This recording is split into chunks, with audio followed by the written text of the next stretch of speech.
ભાઈ હોય, ભૂરાભાઈ હોય, બીજા બધા યુવાનો હોય, એમનો જે ઉત્સાહવર્ધન, એમનો જે ભાવ, એનો જે ડોક્ટર બાબા સાહેબ પ્રત્યેનો પ્રેમ, એમને જે ઋણ સ્વીકૃતિ એ અદ્વિતીય છે અને એ હોય તો જ આ બધું થઈ શકે.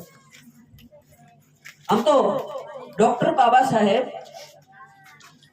આપણા સનાતનીય પરંપરામાં ઈશ્વર અવતાર લેતો હોય છે,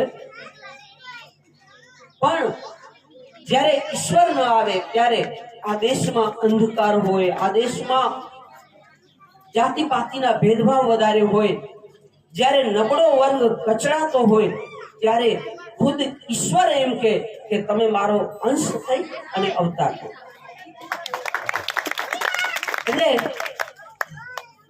થોડાક પહેલા અત્યારે આપણે રાજકીય ચર્ચામાં નહીં જઈએ, પણ સંસદની અંદર આપણા દેશના એક વડીલે એવું કહ્યું કે તમે ડોક્ટર બાબા સાહેબનું આટલી વાર નામ લીધું, આટલી વાર જો ભગવાનનું નામ લીધું હોત તો તમારો ઉદ્ધાર થઈ જાત. પણ હું તો એમ કહું છું કે મિત્ર, તમે ઓળખતા નથી, આ પણ ભગવાન છે અને આનું નામ લેવાથી પણ ઉદ્ધાર થાય છે.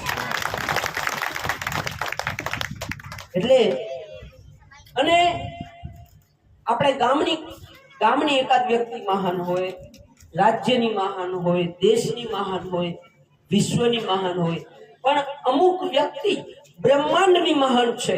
સમગ્ર બ્રહ્માંડની જો મહાન વ્યક્તિ હોય તો બાબા સાહેબ. અને તમે જુઓ, બૌદ્ધ ધર્મમાં 4 સૂત્ર આવ્યા, આપણને બધાને ખબર છે. 4 સૂત્ર બૌદ્ધ ધર્મમાં આવ્યા. એમાં એક સૂત્ર છે અપદીપો ભવ. તું જ તારો દીવો થા, તું જ તારું માર્ગદર્શન થા, તું જ તારો પ્રકાશ થા, તું જ તારો ચારે બાજુ પ્રકાશ ફેલાવો. અપદીપો ભવ. આપણે ગામના એક ભાઈએ મને પૂછ્યું હતું, સાહેબ મારે મારી બાઇક ઉપર અપદીપો ભવ લખાવવું છે, લખાવું? તો બહુ સારું. ભલે પછી આળસ થઈ, નરેશભાઈ છે કે નહીં હાજર? એટલે તું પોતે તારો દીવો થા, તું પોતે તારું માર્ગદર્શન થા. ડોક્ટર બાબા સાહેબે શું કર્યું? એમણે બીજાનો પ્રકાશ ઉધારો ન લીધો, બીજાનું માર્ગદર્શન ઉધારો ન લીધું, પણ પોતે જ દીવો થઈને ઝળહળ્યા.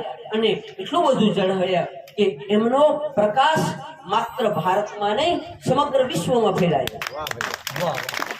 ઇવન સમગ્ર બ્રહ્માંડમાં જગ વિખ્યાત સન્નારા એમનો જે નારો છે, એમનો જે પ્રકાશ છે, એમનું જ્ઞાન છે, એ સમગ્ર વિશ્વને આજે પણ માર્ગદર્શન કરે છે. આઝાદીને આટલા વર્ષો થયા, આપણો દેશ એક રહ્યો છે, આપણો દેશ નેક રહ્યો છે, એક રહ્યો છે. એનું કારણ માત્ર ને માત્ર ડોક્ટર ભીમ સાહેબ છે.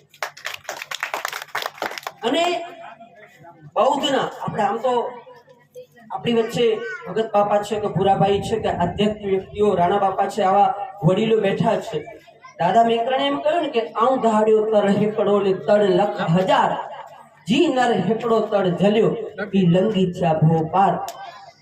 એમ